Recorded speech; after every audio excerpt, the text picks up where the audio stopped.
Good afternoon, beautiful people of planet Earth. I'm back. I'm not well, really I'm not well, so I may have to interrupt this video too, but I've decided to forge ahead because why not? I'm like that. I'm a warrior goddess. No matter what, no matter who, I forge ahead when I'm on one of my missions, which mission is to complete the story. So it's now currently 1:26 p.m. on the 3rd of January 2025. Charlie and I have had some lunch and yeah, the pavlova was not a good idea, just saying. But anyway, I think it's a pavlova. Anyway, TMI, but I kind of have to laugh. I won't be buying any more pavlovas because, yes, there's consequences of my actions that are not all that salubrious to having a wonderful day. She sniffs with disapproval at her own dietary aberrations. Oh, but look, it was fun while it lasted. It's possible that it might be all the apricots and the chicken too. Anyway, we won't think about that because it's gross and just put all my suitors off. Oh, I'm a real woman. That's why I'm single. Keep it real. And when life serves you apricots and pavlova, you have no other options but to divest yourself of apricots and pavlova. But I normally like apricots. I guess I did put a massive big tin full in. It was a lot. It was a lot of fibre. That's probably what's wrong with me. Not used to that much fruit in one sitting. I just basically live on chocolate and chips and not much fruit at all. So that's probably why. That'll be why. I've been blaming the pav, but it's not the pav, it's all the fruitiness. It helps to be a bit fruity though, doesn't it? It's supposed to be good for you. Anyway, on a happy note, welcome to Titania's realm at Sacred Space.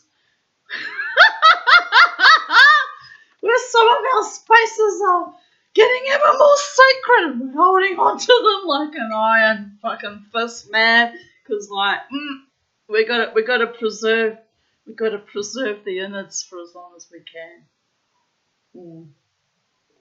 Anyway, Merry fucking Christmas and Happy New Year. It's only the 3rd of January, so technically we're on the backswing of all that salubrious celebration and isolation and gnosis. But anyway, you have to laugh. I'm like that every year, so I'm not bitter, people of Earth. I do that by choice. It's the only way I can maintain some kind of equilibrium. But anyway, sad but true. Too many bastards from my childhood ruined Christmas for me forever after. It's partly why I was determined by the age of 12 to become a Jew. Also, I knew when I was 6 that I was a Jew when I called the Lutheran minister out on his bullshit that only good Christians go to heaven.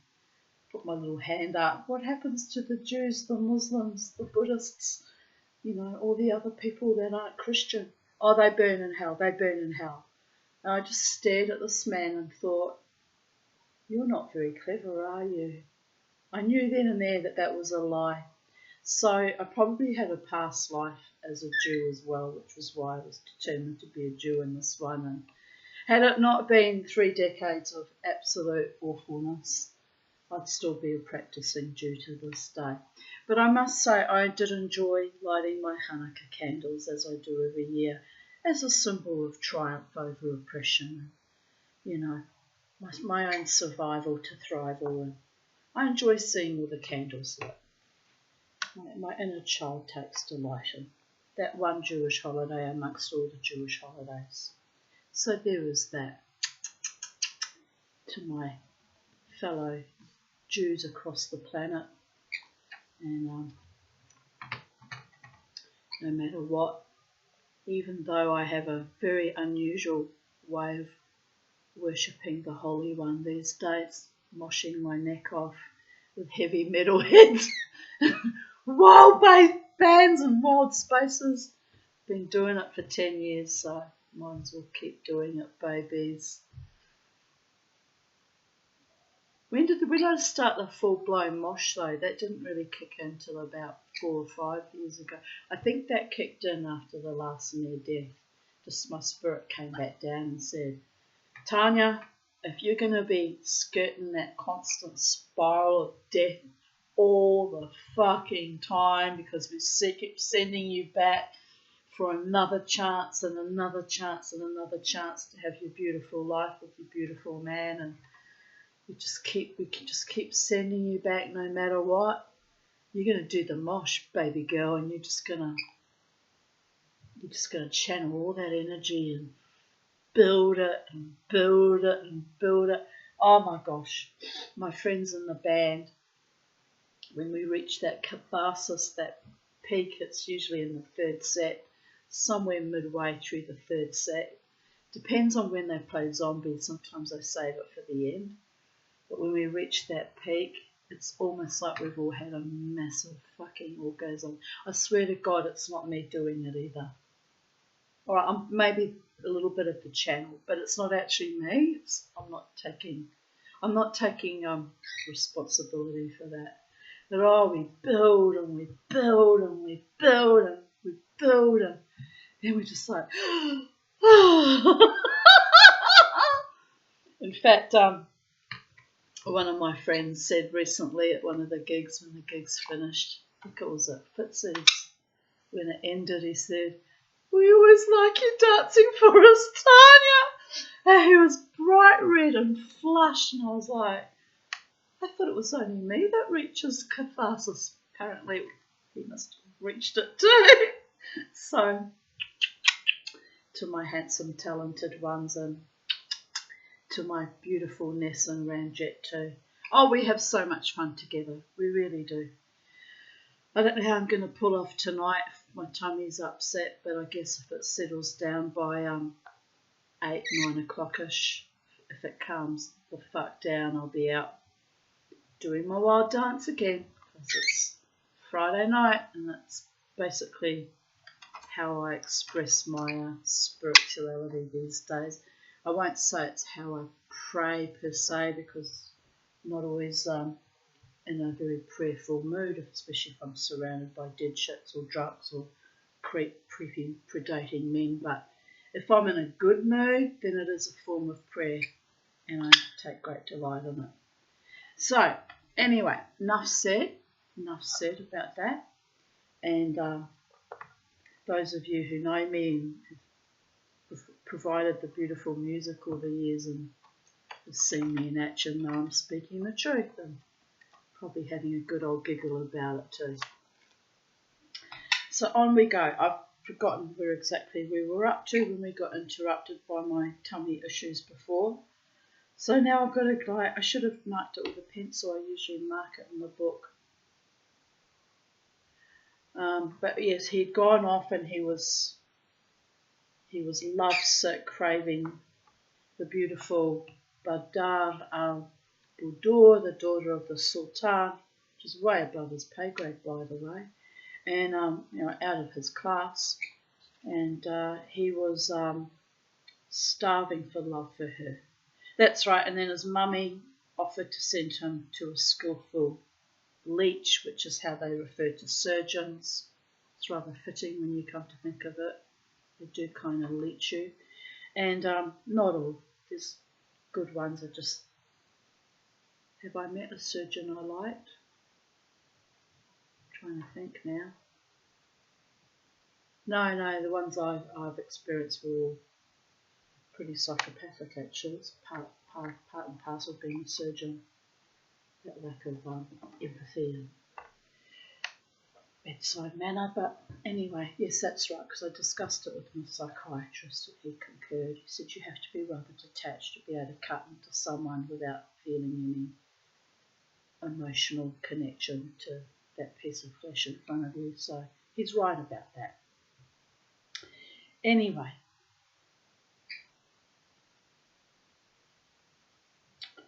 so Aladdin, hearing his parents' offer to summon the medicina, the doctor, stop pulling on my head, Charlie, said, "O my mother, I am well in body and in no wise ill. If I ever thought that all women resembled thee until yesterday." It's true that boys sometimes feel that when they first come into their sexuality, compare women to their mother. I married a motherfucker. He chose me because I even look like his mother. It's astonishing. What hope did I have? A man who was so obsessed with his mummy that he tried to marry a replica of her and tried to abuse me like he abused his mother too. Said, "You start that shit with me, I'll be gone and out of here in no time." And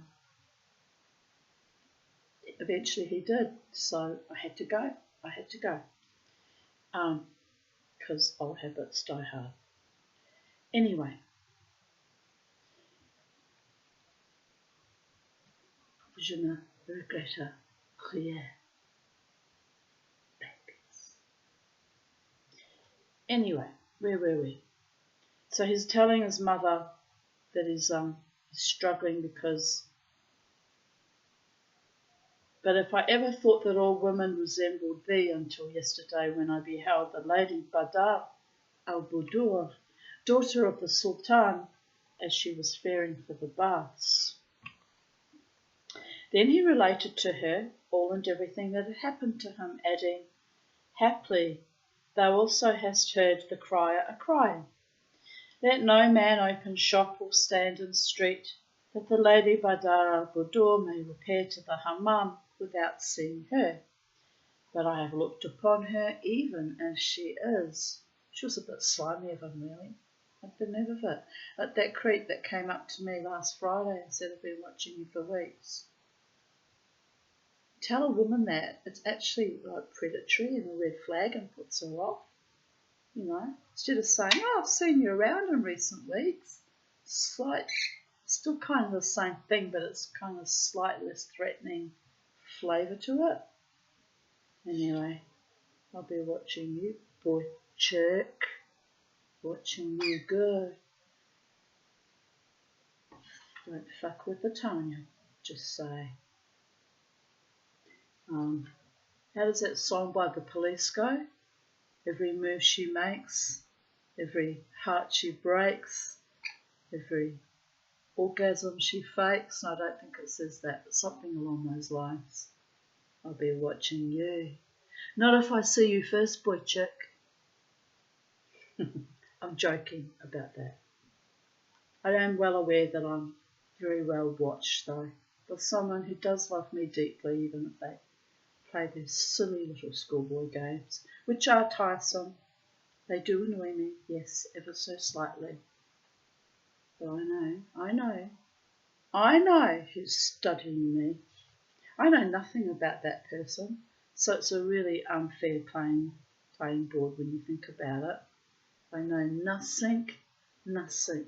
But because I know nothing, my intuition was just blown way open, and my angels want me to know. Be afraid, because they will make damn sure I'm given the information that's required. And then, if I see that it's been a manipulation or a nasty little game, look out, boy. You don't want Mama T going to war on your head. Haven't had to do it for a very, very long time. I think the last time was with Skady and the samurai sword. But if I have to, I'll have to. Anyway, I don't want to live in that consciousness. That was 14 years ago.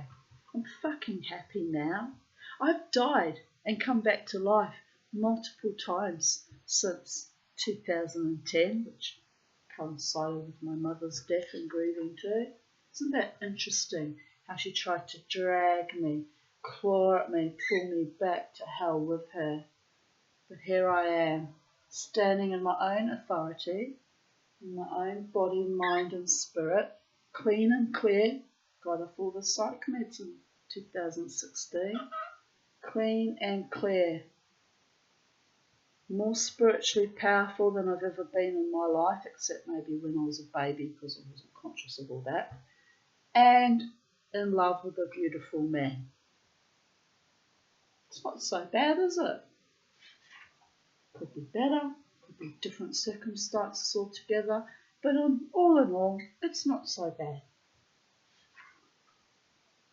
So, where were we, my beautiful ones? My angels, my sweethearts, my darlings.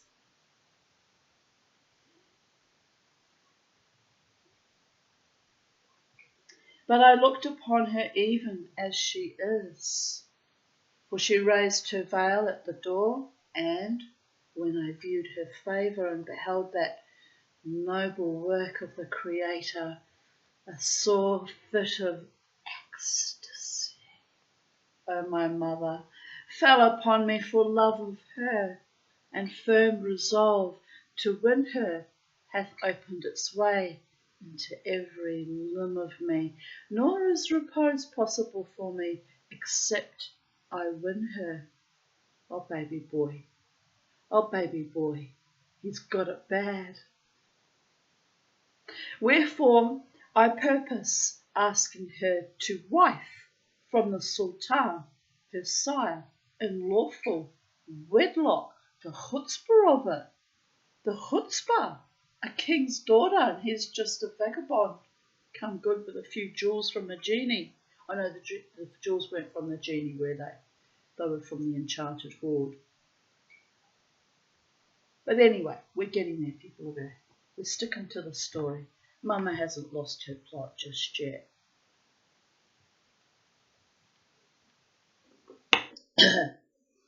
I've got the urge to sing. Sky rockets in flight, afternoon delight. That's inappropriate, isn't it? What's that got to do with jewels from genies and silver platters and mad men falling in love with sultans' daughters and I don't know, just a little brain aberration happening there.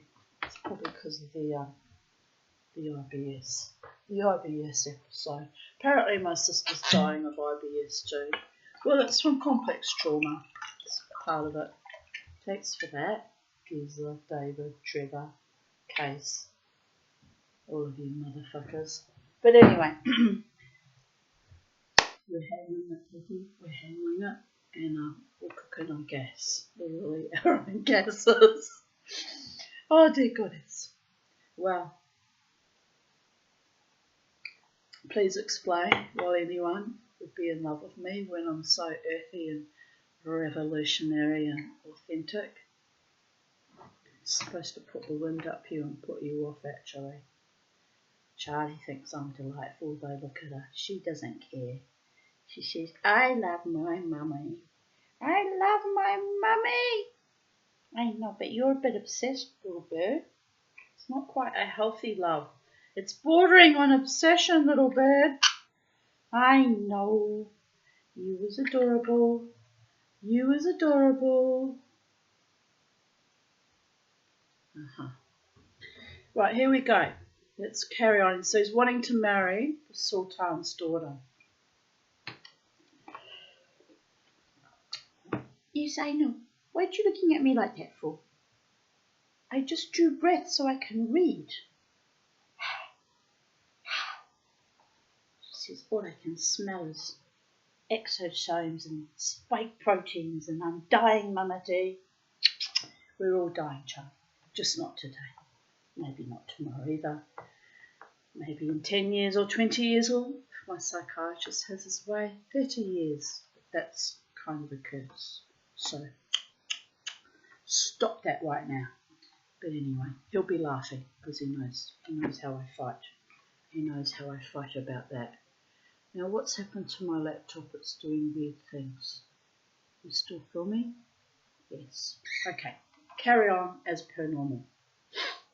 When Aladdin's mother heard his son's words, she belittled his wits and cried, O my child, the name of Allah upon thee, meseemeth thou hast lost thy senses.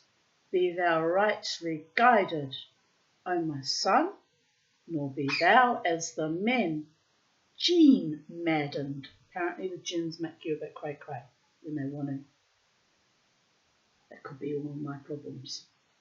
It could have been a genie. What do you think, Charlie? She goes, no, Mama. No, it wasn't that. All right. Could have been one of my mother's curses, though. Her black fucking magic spells I found in her pantry. No lie, 5 of them. Or she was an evil piece of shit. Who does spells on their own children? Who? Can I ask you that?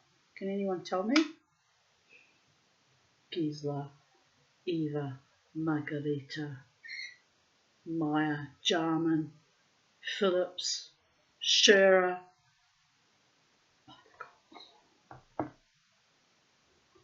When Aladdin's mother heard her son's words, we read that part, sorry. He replied, yes, we shouldn't have said the bitch's name, but don't worry, we're more powerful than she is. Do you know why? I'm alive. I have the upper hand. Yes. I have the upper hand. It's a cosmic law. Yes, those of us in physical bodies are actually gifted more power over the spirits than we were ever taught that we were. Shh, don't tell everyone. We can cast them out to the 7th echelon of hell if we want to. She goes, look, I don't care about your nonsense, Mama T. I'm just having a cuddle. Okay, Charlie. Love is the law, Charlie. Yes, cuddles. Mummy needs a good cuddle. Maybe that's what's wrong with me. What do you say?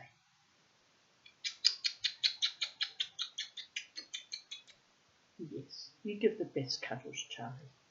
You can really commit to it. She even rolls her eyes back in her head. Oh, the love. Oh, the sweet loving baby bird. Oh, the sweet. Yes, because you were kicked out of the nest too, weren't you? Yes. We were the ones that John West rejected. We're the little fishies that just keep fucking swimming no matter what. Usually into a gigantic black bear, grizzly bear's mouth, but we just keep swimming, Charlie. Just smile. You should see your face. Oh, you should see that face. Oh, you should see that face. I've got an IBS high happening. What have you got going on, Charlie? She goes, I smelled your exercise, Mummy. We have to laugh. Anyway, just try not to die on a daily basis. Gets a bit boring, but I've been doing it for almost 60 years, so I just keep swimming, little Charlie. I just keep swimming, little Charlie.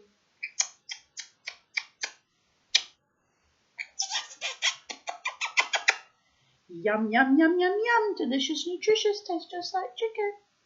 She goes, you bitch, you just ate chicken too. I apologise to all the chickens in the world. They are my favourite food, Charlie. Yes, I know. Don't think about it, Charlie. If I had to kill them myself and prepare them, I wouldn't be eating chicken either. It's a horrible thought. I've just ruined my entire day. I'm going to cry. Seriously. I kept chickens and they're the most wonderful pets. I never ate my own chickens, obviously. One simply does not eat one's own children and pets, but there is that. So, well, this story spiraled down into darkness, but let's carry on. Nay, O mother of mine, I am not out of my mind, nor am I of the maniacs, nor shall this thy saying alter one jot of what is in my thoughts. For rest is impossible to me until I shall have won the dealing of my heart's core. But she spelt it that way, dealing. Should be what darling comes from. Of my heart's core, the beautiful lady Badr al-Budur. And now I am resolved to ask her of her sire, the Sultan. Good luck with that, mate. She rejoined, O my son, by my life upon thee, speak not such speech, lest any overhear thee, and say thou be insane. So cast away from thee such nonsense. Who shall undertake a matter like this and make such request to the king? Indeed, I know not how, supposing this thy speech to be soothfast, you shall manage to crave such grace of the Sultan, or through whom thou desirest to propose it. It's really the definition of chutzpah. Chutzpah means audacity. Yes, it'd be like me. But it gives me the heebie-jeebies. But it'd be like me wanting to marry King Charles, who's already married, but some safe. But it would just be equally that ridiculous. I know. But life's sometimes like that. It's absurdist and it's ridiculous and not always fair. And you've got to work your way around things. But it takes two to work their way around things, just say. Oh, dear goddess. Anyway, let's carry on.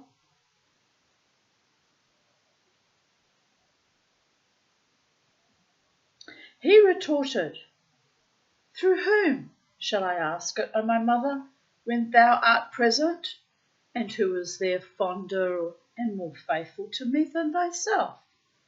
So my design is that thou thyself shalt prefer this my petition. Quoth she, O my son, Allah remove me far therefrom. What? Have I lost my wits like thyself? Cast the thought away and a long way from thy heart. Remember whose son thou art, O my child, the orphan boy of a tailor, the poorest and meanest of the tailors, toiling in the city. And I, thy mother? You do like it when I read stories, don't you, child? Am also come of pauper folk and indigent.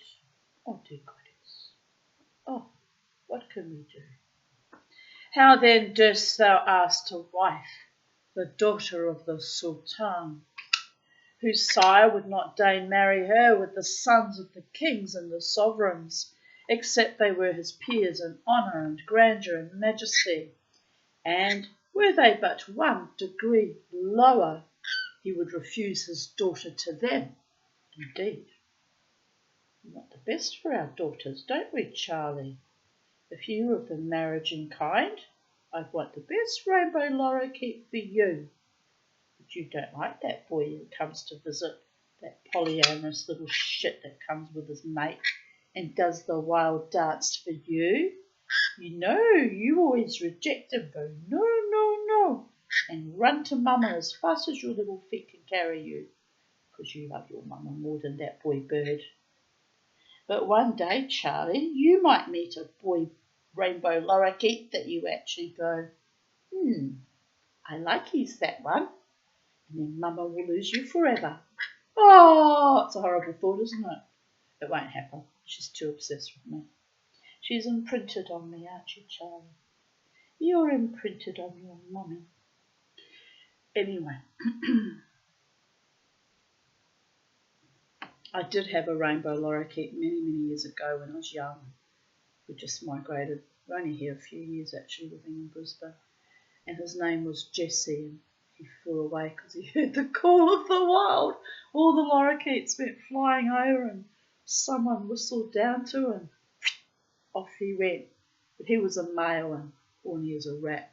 He was always trying to have sex with Jared's toes because he was trying to dominate my friend Jared, which was very embarrassing because he was very committed to having sex with Jared's toes, and it took us a while to figure out what was going on, actually. It's just so weird. He didn't do that to my ex-husband's toes, or my toes, or the children's toes, but he was deeply in love with Jared's toes. Ah, well, Jared's got beautiful shaped legs. I mean, his legs are very similar in shape to mine, except they're longer because he's taller, and they're masculine because he's a man, and His toes are hairy because he's a man, but then so are mine. But his toes yeah, they're quite nice looking toes as far as men's toes goes. So I guess my bird just couldn't help himself. But I did not have any intentions towards his toes, just saying, because he's my platonic friend and it stayed that way. But however, he does have, as I say, credit where it's due, very lovely shaped legs. Sometimes for shits and giggles when we go paddling at Wynnum, we sit side by side and we paddle our legs and I go, look, we've got matching legs. We could literally be brother and sister. We look so much alike, at least from the waist down, from our legs down. Just had to clarify that very quickly. But anyway, you know what I mean. Oh, I've gone all silly with the IBS. It's amazing, isn't it? I went from being really fucking depressed this morning to silly as a wheel this afternoon. This is what you get with the Tanya, people. You never know what you're going to get. That's why I'm single, probably. Anyway, it's not harmful, but it's just hard for people to get used to. But at least if a man chooses me for his life partner, he knows he's never going to have a dull moment. I've always got something cooking up here, always on the go. Anyway. Quoth he, after telling him that even the lower princelings would not be good enough for the sovereign's daughter, quoth he, O my mother, everything thou hast called to mind is known to me. Moreover, 'tis thoroughly well known to me that I am the child of pauper parents. Where are you going? Withal, do not these words of thee divert me from my design at all, nor the less do I hope of thee, and I be thy son, and thou truly love me, that thou grant me this favour, otherwise thou wilt destroy me, and present death hovereth over my head, except I win my will of my heart's dearling. Are you my heart's dearling? Yes, you are, my little baby birdie. The little baby bird. And I, O my mother, am in every case thy child. Hearing these words, his parent wept of his sorrow for him and said, O my child, yes, in every deed I am thy mother. Nor have I any son or life's blood of my liver except thyself. It's some weird idea that the children came from their liver. It's rather odd, isn't it? Anyway, and the end of my wishes is to give thee a wife and rejoice in thee. Suppose you have to have a fair bit of gall to beget a child in the first place, and then when you give birth you expend a fair bit of gall because you're writhing in fucking agony for hours.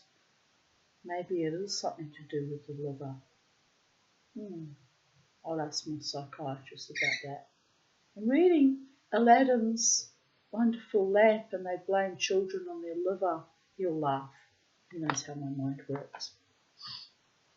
Anyway, my squally gall calmed down after the gallbladder surgery.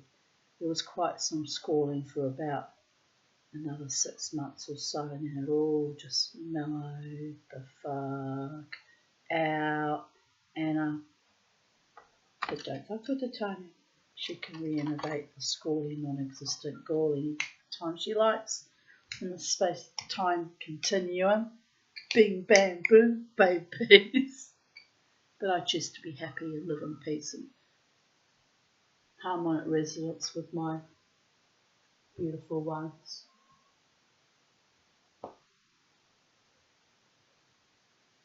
With my beautiful ones, living our happy ever after, but for real.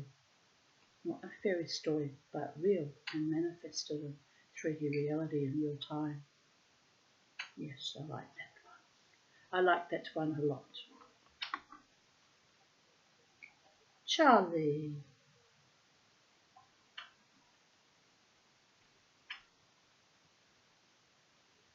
So at the end of my wishes is to give thee a wife and rejoice in thee.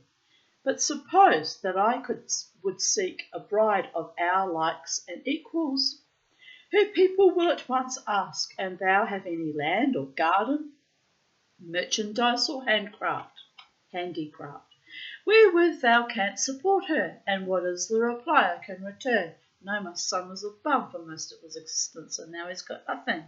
People think that of me, but it's not my fault that I ended up this way, people do.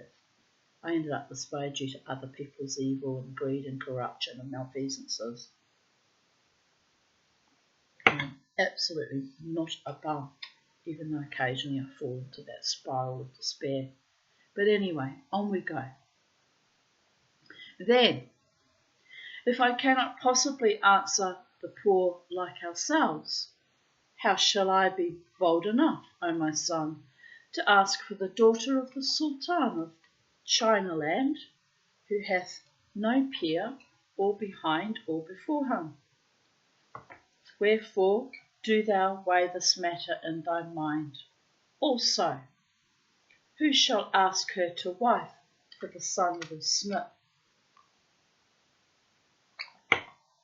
Well, indeed, I wot that my saying aught of this kind will but increase our misfortunes, for that it may be the cause of our incurring mortal danger from the Sultan, peradventure even death for thee and me. Well, indeed, it's a very cheeky thing to want to marry oneself off to a princess.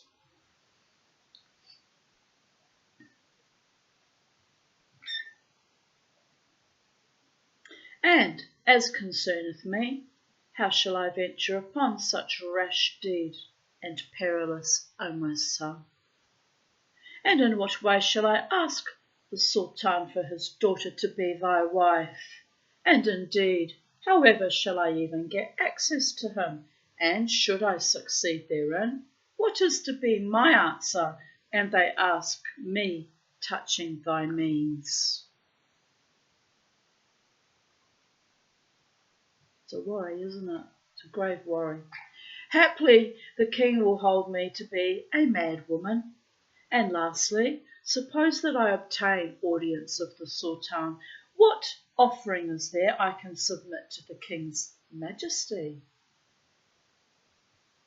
'Tis true, O my child, that the Sultan is mild and merciful,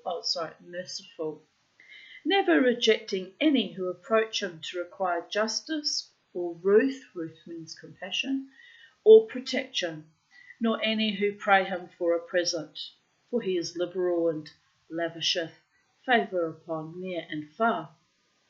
But he dealeth his boons to those deserving them, to men who have done some daring do in battle under his eyes, or have rendered as civilians great service to his estate. But thou, do thou tell me what feat thou hast performed in his presence, or before the public, that thou meritest from him such grace? In other words, who the hell do you think you are? My mother used to love to ask me that question. Who do you think you are, Tanya? Alive, powerful, strong, determined, full of light and joy and delight, strength, mischief and whimsy and good humour, sweetness and generosity, intelligence, wisdom, courage. That stupid woman, my mother, had no idea who her daughter was. But she does now. Oh, it must really grind her gears. It's really grind her gears. She didn't really destroy me, even though she tried very, very, very fucking hard most of my life. She didn't completely destroy me. And now my greatest life begins. And it's 15 years after her death. I made my mind up. Enough wallowing in the fecal matter of her evil and obliteration. My life begins now. with harm to none and competition from none, so it is done.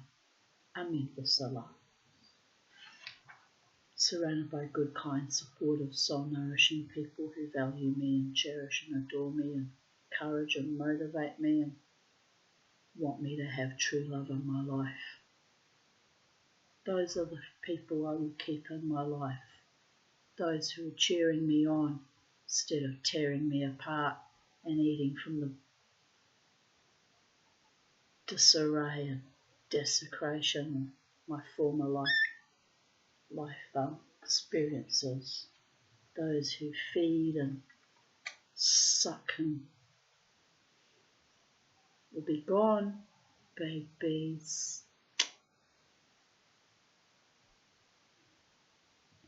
Anyway,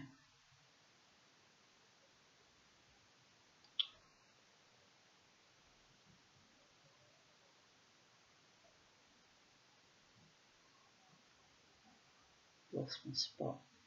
One of my little segues, but I lost my spot. Oh, it grinds my gears. And here we go.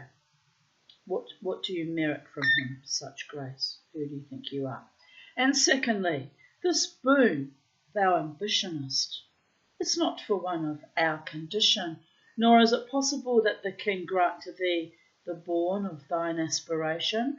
For whoso goeth to the Sultan and craveth of him a favour, him it besitteth to take in hand somewhat that suiteth the royal majesty, as indeed I warned thee aforetime. How then shalt thou risk thyself to stand before the Sultan and ask his daughter in marriage, when thou hast with thee naught to offer him of that which beseemeth his exalted station? Hereto Aladdin replied, O my mother, thou speakest to the point and hast reminded me aright, and 'tis meet that I resolve and mind the whole of thy remindings. But, O my mother, the love of Princess Badara Budur hath entered into the core of my heart, nor can I rest without I win her.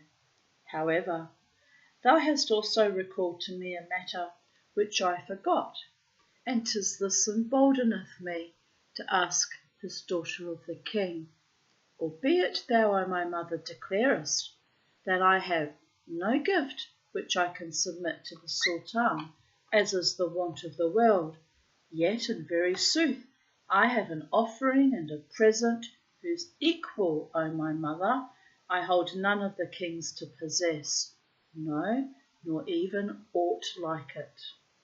Because verily that which I deemed glass or crystal was nothing but precious stones, and I hold that all the kings of the world have never possessed anything like one of the smallest thereof.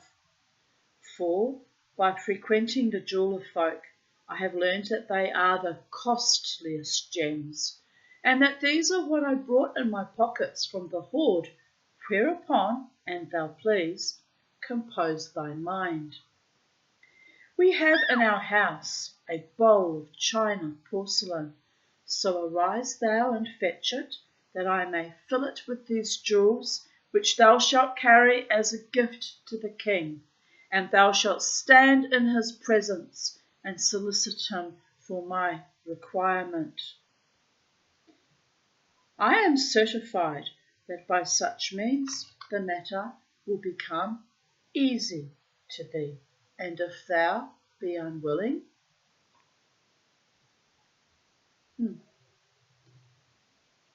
O my mother, to strive for the winning of my wish as regards the lady Badara Budur, know thou that surely I shall die. Nor do thou imagine that this gift is of aught save the costliest of stones, and be assured, O my mother, that in my many visits to the jeweller's bazaar I have observed the merchants selling for sums man's judgment may not determine jewels whose beauty is not worth 1/4 carat of what we possess, seeing which I was certified that ours are beyond all price. So arise, O my mother, as I bade thee, and bring me the porcelain bowl aforesaid, that I may arrange therein some of these gems, and we will see what semblance they show.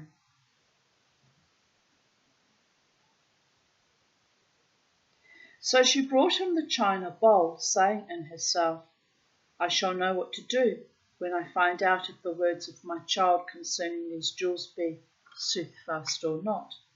And she set it before her son, who pulled the stones out of his pockets and disposed them in the bowl, and ceased not arranging therein gems of sorts till such time as he had filled it. And when it was brimful, she could not fix her eyes firmly upon it. On the contrary, she winked and blinked for the dazzle of the stones and their radiance and excess of lightning-like glance, and her wits were bewildered thereat, only she was not certified of their value, being really of the enormous extent she had been told.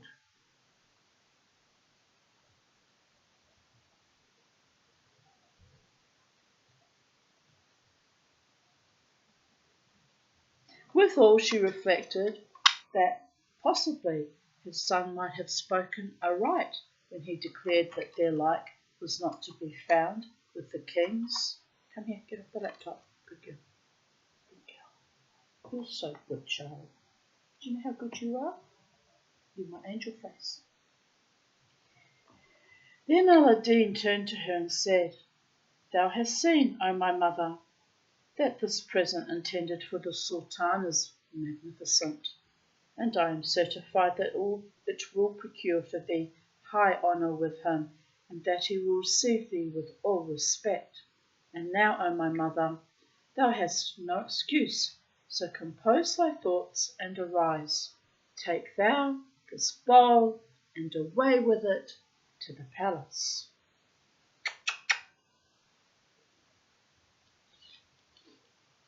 His mother rejoined, O my son, 'tis true that the present is high-priced exceedingly, and the costliest of the costly, also that according to thy word none owneth its like. But who would have the boldness to go and ask the Sultan for his daughter, the Lady Badar al-Badur? I indeed dare not say to him, I want thy daughter. That creep that came up to me in a club and said, I want you. The nerve of it. Funny though, it was rather funny. I got him good. When he shall ask me, what is thy want? For know thou, O my son, that my tongue will be tied. And granting that Allah assist me and I embolden myself, or that other time that young man came up to me and there was a bridal veil on the seat in front of me because some hen's night, the hen had left her veil behind. This young kid kept pointing at it and going, Are you married? Are you married to the guitarist? No, I'm not married to the guitarist. Yeah, you put the veil on, you're married to him. I'm not married to the guitarist. Yeah, put the veil on, you're definitely married to him. And then he was so sleazy, the little shit. It was actually quite funny. It was funny in a way. Don't know what drugs he was on. He turns to me and said, put it this way. He said, I'm a man, he said, and I think he's sexy and I'd fuck him. I just looked at him. I said, well, in that case, he's my man. Get away from him now. Yes, suddenly my protector archetype came out to play. Get away from my man now. But he's actually not my man. He really isn't. But it was hilarious. Then I realised, I was like, these people are constantly testing me, putting me through some kind of weird psychosexual, spiritual testing. Little brat. Anyway, all good, I told my friend the guitarist about it and we had a good chuckle. I mean, it was bizarre, but it was actually quite funny. But anyway, on we go. His mother rejoined, "O my son, 'tis true that the present is high-priced exceedingly, and the costliest of the costly. Also that, according to thy word, none owneth its like. But who would have the boldness to go and ask the Sultan for his daughter, the Lady Badur al-Budur?" That's where we're up to. "I indeed dare not say to him, I want thy daughter, when he shall ask me, what is thy want? For know thou, O my son, that my tongue will be tied. And granting that Allah assist me and I embolden myself to say to him, my wish is to become a connection of thine through the marriage of thy daughter, the Lady Badar al-Badur, to my son Aladdin, they will surely decide at once that I am demented, and will thrust me forth in disgrace and despised. I will not tell thee that I shall thereby fall into danger of death, for 'twill not only be I, but thou, likewise. However, O my son, of my regard for thine inclination, I needs must embolden myself and hie thither. Yet, O my child, if the king receive me and honour me on account of the gift, and inquire of me what thou desirest." Aladdin's mother said to her son, "And in reply I ask of him that which thou desirest in the matter of thy marriage with his daughter. How shall I answer him, and he ask me, as is man's wont? What estates hast thou, and what income? And, perchance, O my son, he will question me of this before questioning me of thee." Aladdin replied, "'Tis not possible that the Sultan should make such demand what time he considereth the jewels and their magnificence. Nor is it meet to think of such things as these which may never occur. Now do thou but arise and set before him this present of precious stones, and ask of him his daughter for me, and sit not yonder making much of the difficulty in thy fancy. Ere this thou hast learned, O mother mine, that the lamp which we possess hath become to us a stable income, and that whatso I want of it the same is supplied to me, and my hope is that, by means thereof, I shall learn how to answer the Sultan, should he ask of me of that thou sayest." I need a lamp so I can have a stable income too. Oh, but I'm alright. I survived, baby. Just barely, but I survived. Then Aladdin and his mother fell to talking over the subject all that night long, and when morning morrowed, the dame arose and heartened her heart, and especially as her son had expounded to her some little of the powers of the lamp, and the virtues thereof, to wit that it would supply all they required of it. Aladdin, however, seeing his parent take courage when he explained to her the workings of the lamp, feared lest they might tattle to the folk thereof, indeed. So he said to her, "O my mother, beware how thou talk to any of the properties of the lamp and its profit, as this is our one great good indeed. Guard thy thoughts lest thou speak over much concerning it before others, whoso they be. Haply they shall lose it, and lose the boon fortune we possess, and the benefits we expect, for that 'tis of him." His mother replied, "Fear not, therefore, O my son." And she arose and took the bowl full of jewels, which she wrapped up in a fine kerchief, and went forth betimes, that she might reach the divan ere it became crowded. When she passed into the palace, the levee not being fully attended, she saw the wazirs and sundry of the lords of the land going into the presence room, and after a short time, when the divan was made complete by the ministers and high officials and chieftains and emirs and grandees, the sultan appeared, and the wazirs made their obeisance, and likewise did the nobles and the notables. The king seated himself upon the throne of his kingship, and all present at the levee stood before him, with crossed arms awaiting his commandment to sit, and, when they received it, each took his place according to his degree. Then the claimants came before the sultan, who delivered sentence after his wonted way, until the divan was ended, when the king arose and withdrew into the palace, and the others all went their ways. Aladdin's mother, having come the earliest of all, found means of entering without any addressing her or offering to lead her to the presence, and she ceased not standing there until the divan ended, when the sultan arose and withdrew into the palace, and the others all went about their business. And when she saw the throne empty and the king passing into his harem, she also wended her ways and returned home.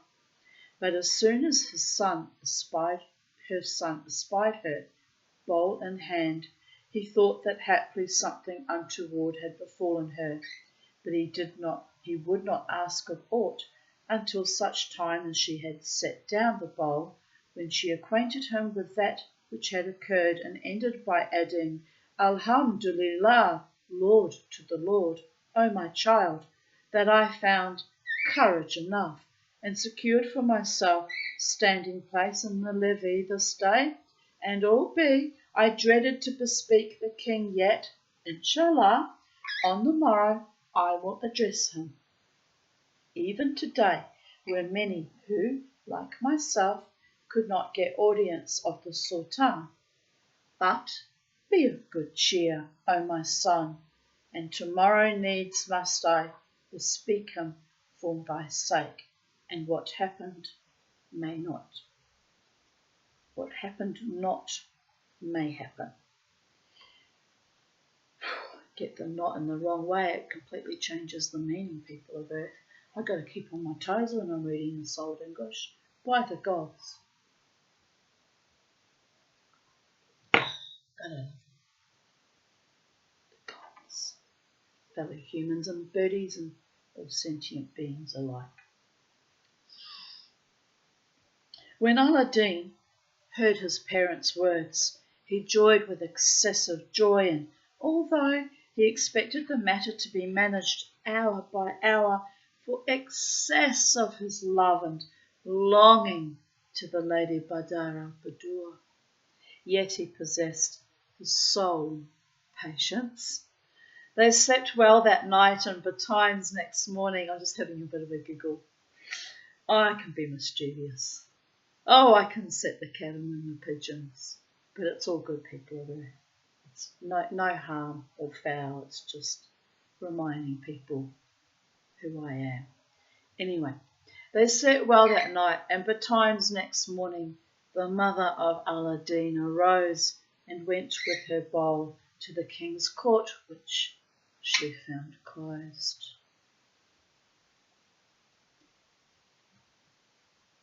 So she asked, I kind of have to laugh. So she asked the people, yes, because you do not fuck with a Tanya, do you? No, you do not. I'm a wonderful woman, but even I have my limits. So she asked the people, and they told her that the Sultan did not hold a levee every day, but only thrice in the Senate. 3 times in 7 weeks, is that right? Is that how? It's a Senate. Let's find out what a Senate is. Maybe a Senate is a week. You have to Google it, people of Earth. Dear Goddess. So, I think it's 7 nights. Would be a week then, wouldn't it? We're about to find out, let's be certain. It is a week. So where'd I get 7 weeks from? Got myself overly excited in the space-time continuum as I do. So 3 times a week. Right, we're on the program, babies. But only thrice in the sennight. Wherefore she determined to return home. And after this, whenever she saw the court open, she would stand before the king until the reception ended, and when it was shut, she would go to make sure thereof, and this was the case for the whole month. My goodness. Wow, I'm just not used to dealing with kings. I guess it would be overwhelming and a bit daunting, isn't it? It's like, not everyone has my level of chutzpah, where I treat everyone as my equal with respect, but if I've got something to say or something to do, I'm right up your right nostril about it. Respectfully, honouringly. Don't play games. Dislike games. Dislike. Shilly-shallying and dilly-dallying and nonsensical psych work going nowhere. Go rounds and hurdy-gurdy rides into hell and back. Hate that shit. Hate it. Anyway, here we go, babies. You want to know something? Communicate with me. You want me to communicate with you? Communicate with me. The slippery sidewinders hiding in the shadows. It's abhorrent. Very disrespectful too. But anyway, where was I? Going off my chops in the summer heat.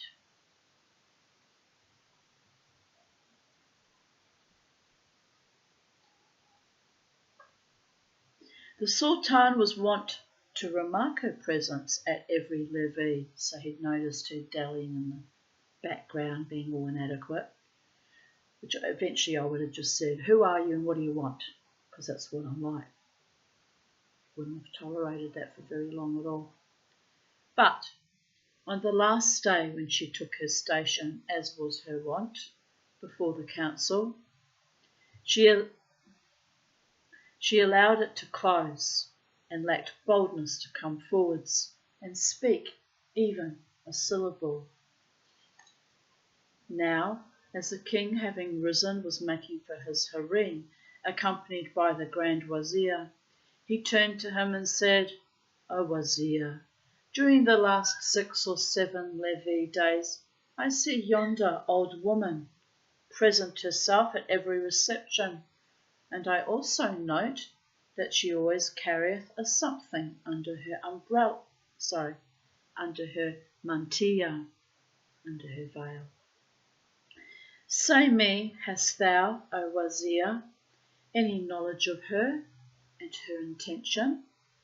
O my lord the Sultan, said the other, verily women be weakly of wits, and haply this good wife cometh hither to complain before thee against her good man or some of her people. But this reply was far from satisfying the Sultan. Nay, he bade the Wazir, in case she should come again, set her before him. And forthright the minister placed hand on head and exclaimed, To hear is to obey, O our lord the Sultan. Mother of Aladdin made a practice of repairing to the divan every day, passing into the room and standing opposite the king, albeit she was sorrowful and sore aweary. Withal, for her son's sake, she endeavoured to make easy all her difficulties. Now one day of the days, when she did according to her custom, the Sultan cast his eyes upon her as she stood before him, and said to his Grand Wazir, This be the the very woman whereof I spake to thee yesterday. So do thou straightway bring her before me, that I may see what be her suit, and fulfil her need. Accordingly, the minister at once introduced her, and when in the presence, she saluted the king by kissing her fingertips and raising them to her brow, and so we'll go like this, and praying for the Sultan's glory and continuance and the permanence of his prosperity, bussed ground before him. Thereupon quoth he, O woman, for sundry days I have seen thee attend the levee, sans a word said, so tell me an thou have any requirement I may grant. She kissed ground a second time, and after blessing him answered, Yea, verily, as thy head liveth, O King of the age, I have a want, but first of all do thou deign grant me a promise of safety, that I may prefer my suit to the ears of our Lord the Sultan, for haply thy Highness may find it a singular vice. The king, wishing to know her need and being a man of unusual mildness and clemency, gave his word for her immunity, and bade forthwith dismiss all about him, remaining without other but the Grand Wazir. Then he turned towards his suppliant and said, Inform me of thy suit, thou hast the safeguard of Allah Almighty. O King of the age, replied she, I do require of thee pardon. And quoth he, Allah pardon thee, even as I do. Then quoth she, O our Lord the Sultan, I have a son, Aladdin hight, and he, one day of the days, having heard the crier commending all men to shut shop and shun the streets, for that the lady Badar al-Badur, daughter of the Sultan, was going to the hammam, felt an uncontrollable longing to look upon her, and hid himself in a stead whence he could sight her right well, and that place was behind the door of the baths. When she entered, he beheld her, and considered her as he wished, and but too well, for since the time he looked upon her, O King of the age, unto this hour, life hath not been pleasant to him, and he hath required of me that I ask her to wife for him from thy Highness, nor could I drive this fancy from his mind, because love of her hath mastered his vitals, and to such degree that he said to me, Know thou, O mother mine, that an I win not my wish, surely I shall die.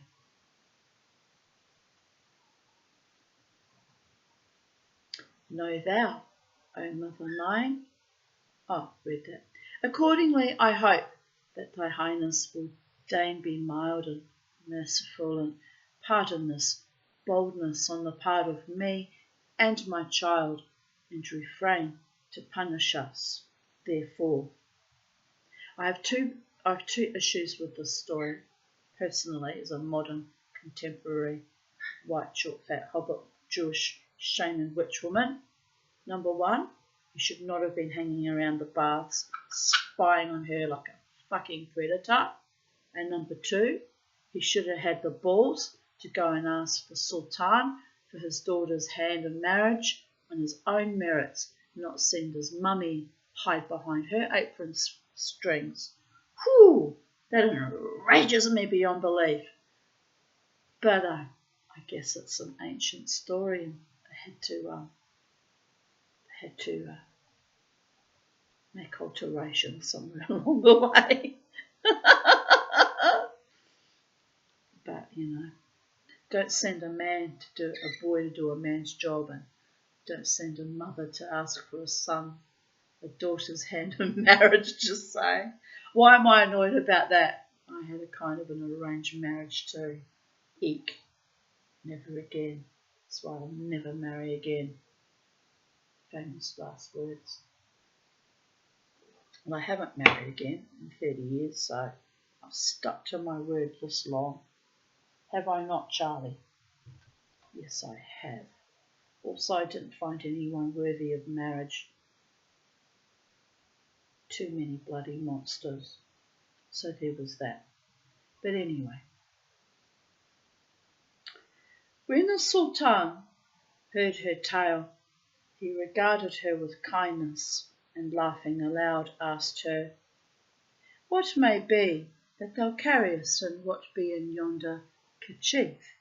And she, seeing the Sultan laugh in lieu of waxing wroth at her words, forthright opened the wrapper and set before him the bowl of jewels, also having to bribe a man for his daughter, like by the gods. I guess it's the equivalent of a dowry, isn't it? Whereby the audience hall was illumined, as it were, by lustres and candelabra, and he was dazed and amazed at the radiance of the rare gems. There's been a lot of activity on my page today. It's a bit odd. What's going on, people of Earth? You've all got post-Christmassy boredoms. Post-Christmassy boredoms. Oh.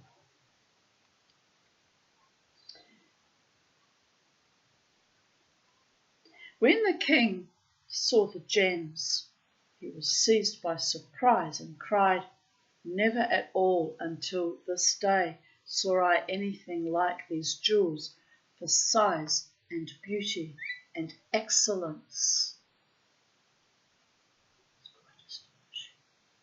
I don't know what's going on. I don't know what's going on.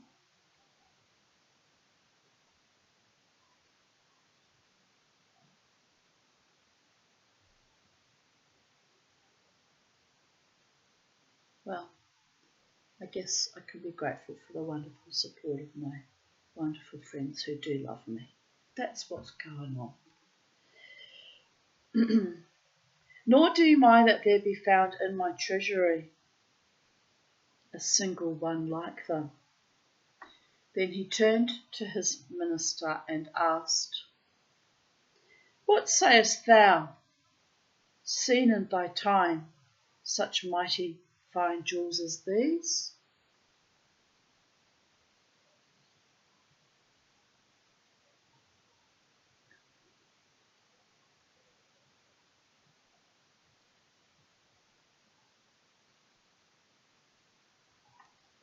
The other answered, "Never saw I such, O our lord the Sultan, nor do I think that there be in the treasures of my lord the Sultan the fellow of the least thereof." The king resumed, "Now indeed, whoso hath presented to me such jewels meriteth to become bridegroom to my daughter Badar al-Badur, because as far as I see, none is more deserving of her than he. Hasn't even set eyes on the bloke yet, by all the gods. My feminist mind is just... But that's how they did it in the old days. You were literally sold off to the highest bidder, like carrion. It's awful. Some cultures still do that to this day. When the wazir heard the sultan's words, he was tongue-tied with concern, and he grieved with sore grief, for the king had promised to give the princess in marriage to his son. So, after a little while, he said, "O king of the age, thy highness deigned promise me that the lady Badar al-Badur should be spoused to my son. So 'tis but right that thine exalted highness vouchsafe us a delay of 3 months, during which time, inshallah, my child may obtain and present, an offering yet costlier than this. How's he going to do that? We'll find out. Accordingly, the king, albeit he knew, that such a thing could not be done, or by the wazir, or by the greatest of his grandees, yet of his grace and kindness granted him the required delay. Then he turned to the old woman, Aladdin's mother, and said, "Go to thy son, and tell him I have pledged my word that my daughter shall be in his name.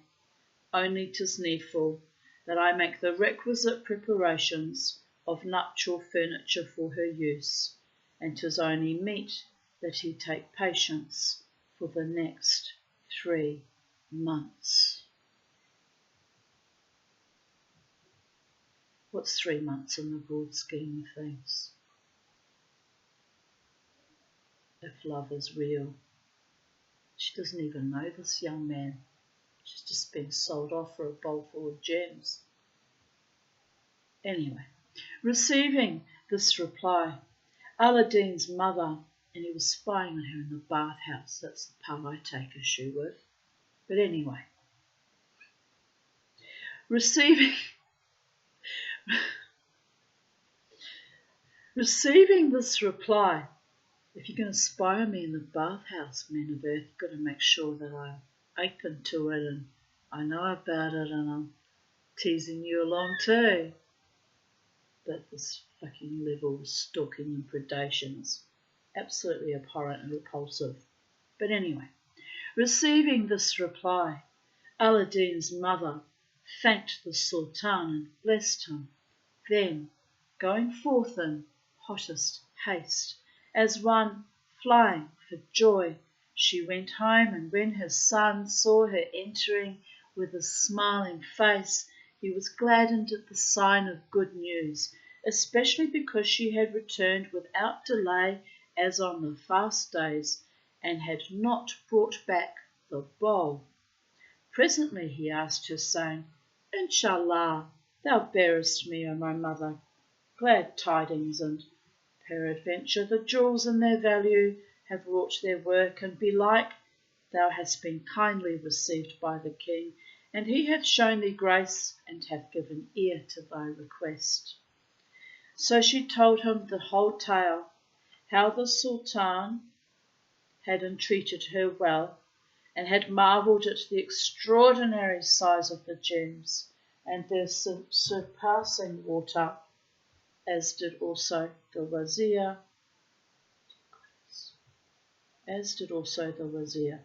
adding, "And he promised that his daughter should be thine. Only, O my child, the wazir spake of a secret contract made with him by the Sultan before he pledged himself to me, and after speaking privily, the king put me off to the end of 3 months. Therefore I have become fearful lest the wazir be evilly disposed to thee, and perchance he may attempt to change the Sultan's mind."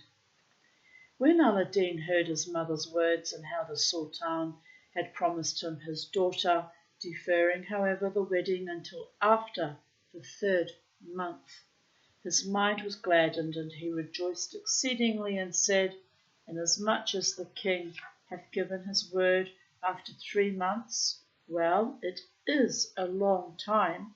At all events, my gladness is mighty great." Just check how many pages or videos we have still left. It's quite a lot. It's quite a lot, people there. It's quite a lot. Oh my goodness.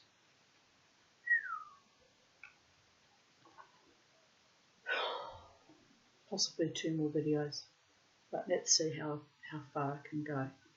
I'll probably go on for 2 hours and then I'll stop.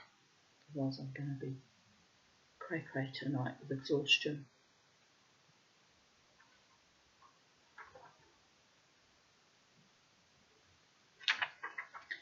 Then he thanked his parent, showing her how her good work had exceeded her toil and travail, and said to her, By Allah, O my mother, hitherto I was as 'twere in my grave, and therefrom thou hast withdrawn me, and I praise Allah Almighty because I am in this moment certified that no man in the world is happier than I, or more fortunate. Then he took patience until 2 of the 3 months had gone by.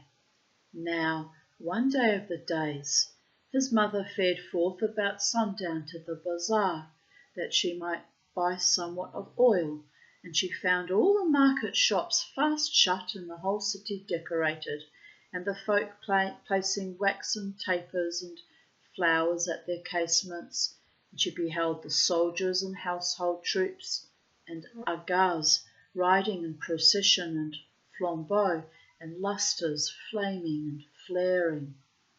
And she wondered at the marvellous sight and the glamour of the scene. So she went in to the oilman's store, which stood open still, and bought her need of him, and said, By thy life, O uncle, tell me what be the tidings in town this day, that people have made all these decorations, and every house and market street are adorned, and the troops all stand on guard. The oilman asked her, O woman, I suppose thou art a stranger, and not one of the city. She answered, Nay, I am thy townswoman. He rejoined, Thou, a townswoman, and yet wottest not that this very night the son of the Grand Wazir goeth in to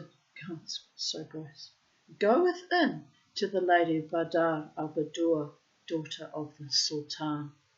He is now in the hammam, and that's the baths, and all this power of soldiery is on guard and standing under arms to await his coming forth, when they will bear him in bridal procession to the palace where the princess expecteth him.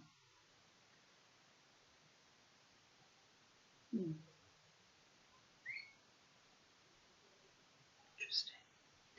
As the mother of Aladdin heard these words, she grieved and was distraught in thought, and perplexed how to inform her son of this sorrowful event, well knowing that the poor youth was looking, hour by hour, to the end of the 3 months.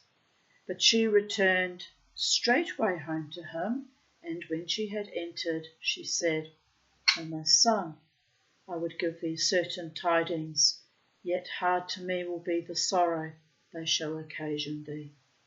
He cried, Let me know what be thy news. And she replied, Verily the Sultan hath broken his promise to thee in the matter of the Lady Badar al-Badur, and this very night the Grand Wazir's son goeth in to her.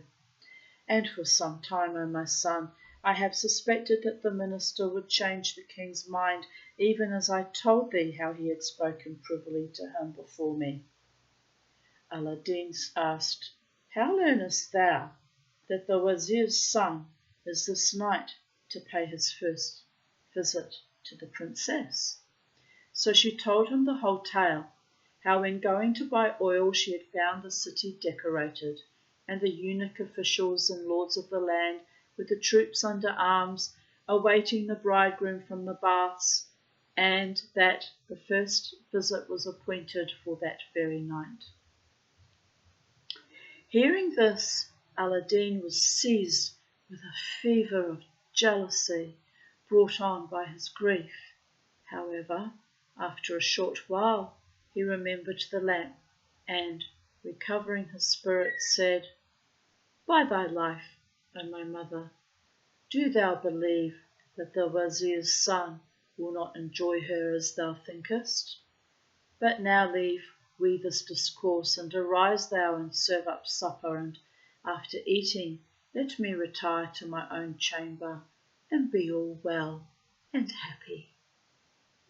Aladdin, after he had supped, retired to his chamber, and, locking the door, brought out the lamp and rubbed it, whenas forthright appeared to him its familiar, who said, Ask whatso thou wantest, for I am thy slave, and slave to him who holdeth the lamp in hand, I and all the slaves of the lamp. How many are in there, I wonder? He replied, Hear me. I prayed the Sultan for his daughter to wife, and he plighted her to me after 3 months.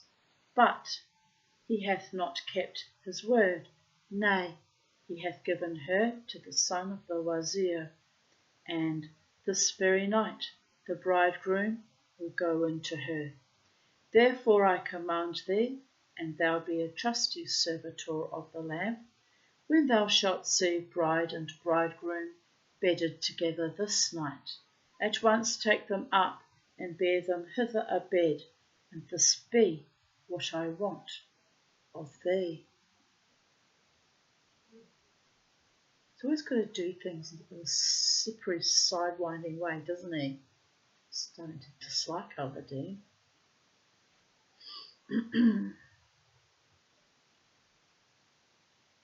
The Marid replied, Hearing and obeying, and if thou have other service but this, do thou demand of me all thou desirest. Quoth Aladdin, At the present time I require naught save that I bade thee do. Hereupon the slave disappeared, and Aladdin returned to pass the rest of the evening with his mother. But at the hour when he knew that the servitor would be coming, he arose and retired to his chamber, and after a little while, behold, the Marid came, bringing to him the newly wedded couple upon their bridal bed. Aladdin rejoiced to see them with exceeding joy. Then he cried to the slave, Carry yonder gallows bird hence, and lay him at full length in the privy. His bidding was done straightway, but before leaving him, the slave blew upon the bridegroom a blast so cold that it shrivelled him, and the plight of the Wazir's son became piteous. Then the servitor, returning to Aladdin, said to him, An thou require aught else, inform me thereof. And said the other, Return a morn, that thou mayest restore them to their stead. Whereto I hear and obey, quoth the Marid, and he vanished. Presently Aladdin arose, hardly believing that the affair had been such a success for him, but when as he looked upon the lady Badar al-Budur lying under his own roof, albeit he had long burned with her love, yet he preserved respect for her. Okay, I like him again now. And said, O Princess of fair ones, think not that I brought thee hither to minish thy honour. Heaven forfend. Nay, 'twas only to prevent the wrong man enjoying thee, for that thy sire the Sultan promised thee to me. So do thou rest in peace. When the lady Badar al-Budur, daughter of the Sultan, saw herself in that mean and darksome lodging, and heard Aladdin's words, she was seized with fear and trembling, and waxed clean distraught, nor could she return aught of reply. Presently the youth arose, and stripping off his outer dress, placed a scimitar between them, and lay upon the bed beside the princess. He did no villain deed, for it sufficed him to prevent the consummation of her nuptials with the Wazir's son. On the other hand, the lady Badar al-Budur passed a night the evilest of all nights, nor in her born days had she seen a worse, and the same was the case with the minister's son, who lay in the chapel of ease, and who dared not stir for the fear of the genie which overwhelmed him. As soon as it was morning, the slave appeared before Aladdin, without the lamp being rubbed, and said to him, O my lord, an thou require aught, command me therefore, that I may do it upon mine head and mine eyes. Said the other, Go, take up and carry the bride and bridegroom to their own apartment. So the servitor did his bidding in an eye-glance, and bore away the pair, and placed them in the palaces, while alone they were, and without their seeing anyone. But both died of affright when they found themselves being transported from stead to stead, and the Marid had barely time to set them down and wend his ways, ere the Sultan came on a visit of congratulation to his daughter.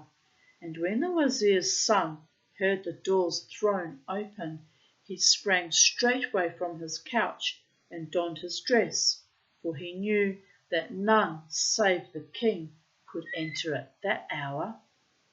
Yet it was exceedingly hard for him to leave his bed, wherein he wished to warm himself a trifle after his cold night in the water closet, which he had lately left. The Sultan went in to his daughter Badal al-Badur, and kissing her between the eyes, sweet, gave her good morning, and asked her of her bridegroom, and whether she was pleased and satisfied with him. But she returned no reply whatever, and looked at him with the eye of anger, and although he repeated his words again and again, she held her peace, nor bespake him with a single syllable. So the king quitted her, and, going to the queen, informed her of what had taken place between him and his daughter, and the mother, unwilling to leave the Sultan angered with their child, said to him, O king of the age, this be the custom of most newly married couples, at least during their first day of marriage, for that they are bashful and somewhat coy. So deign thou excuse her, and after a little while she will again become herself, and speak with the folk as before. Whereas now her shame, O king of the age, keepeth her silent. However, 'tis my wish to fare forth and see her. Thereupon the queen arose and donned her dress. Then, going to her daughter, wished her good morning and kissed her between the eyes. Yet would the princess make no answer at all, whereat quoth the queen to herself, Doubtless some strange matter hath occurred to trouble her with such trouble as this. So she asked her, saying, O my daughter, what hath caused this thy case? Let me know what hath betided thee, that when I come and give thee good morning, thou hast not a word to say to me. Thereat the lady Badar al-Badur raised her head and said, Pardon me, O my mother. 'Twas my duty to meet thee with all respect and worship, seeing that thou hast honoured me by this visit. However, I pray thee to hear the cause of this my condition, and see now the night I have just spent hath been to me the evilest of the nights. Hardly had we lain down, O my mother, than one whose form I wot not uplifted our bed, and transported it to a darksome place, fulsome and mean. Then the princess related to the queen mother all that had befallen her that night, how they had taken away her bridegroom, leaving her lone and lonesome, and how, After a while came another youth who lay beside her, in lieu of her bridegroom, after placing his scimitar between her and himself. And in the morning, she continued, he also carried us off, returned, and bore us straight back to our own stead. But at once when he arrived hither he left us, and suddenly my sire, the Sultan, entered at the hour and moment of our coming, and I had nor heart nor tongue to speak him withal, for the stress of the terror and trembling which came upon me. Haply such lack of duty may have proved sore to him, so I hope, O my mother, that thou wilt acquaint him with the cause of this my condition, and that he will pardon me for not answering him, and blame me not, but rather accept my excuses. You should go in the garden, Charlie, the sun's back out.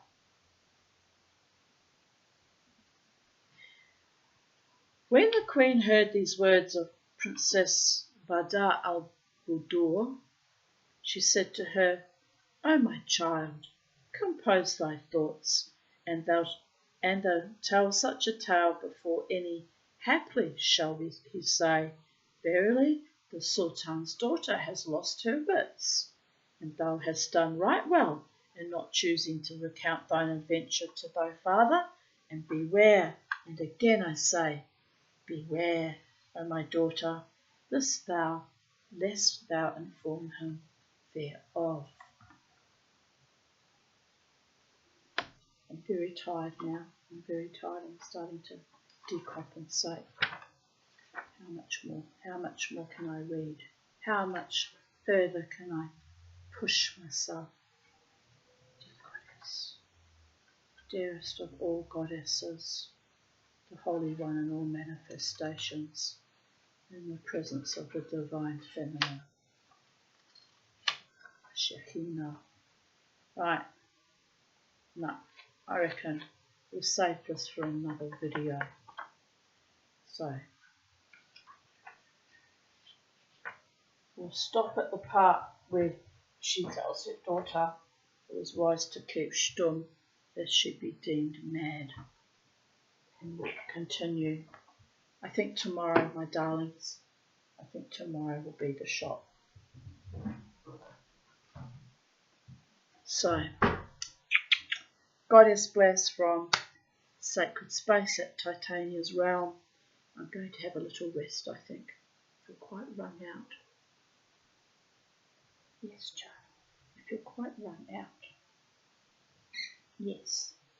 So, yes, I'll be back tomorrow to complete that reading of, I think it will be either one video or possibly two videos to complete it. And, yeah, it's been real, it's been interesting, it's been magical, it's been a few little epiphanies thrown in, a few segues, a few reminders, and how far I've come in this journey through life, and it is what it is, people of Earth. Holding on while letting go. Oh, nice kiss from Charlie too. Bye for now.